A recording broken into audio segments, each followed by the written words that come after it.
Une première explosion vient de retentir près du carrefour de Zobé à Mogadiscio, pas loin des bâtiments officiels et des ambassades.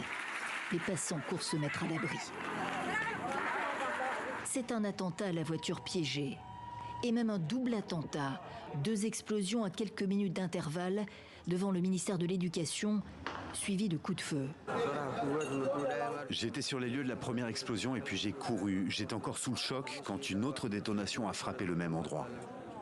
Les terroristes ont frappé pour tuer le maximum de personnes.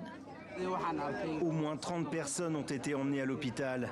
Ils étaient morts et la majorité étaient des femmes. Je l'ai vu de mes propres yeux.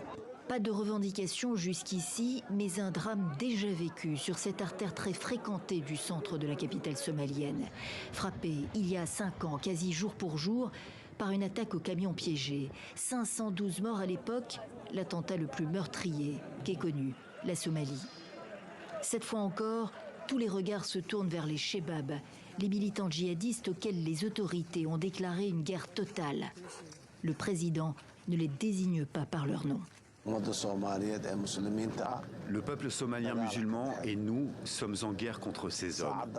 Au moment où nous parlons, des combats sont en cours contre eux dans de nombreuses régions du pays, que ce soit dans les États de Galmudug, d'Hirshabelle, du sud-ouest ou de Jubaland. Hassan Sheikh Mohamud a appelé les habitants à se tenir à l'écart des zones contrôlées par les Chebab, qui ont redoublé d'activité ces derniers mois dans un pays également victime de la sécheresse et menacé de famine.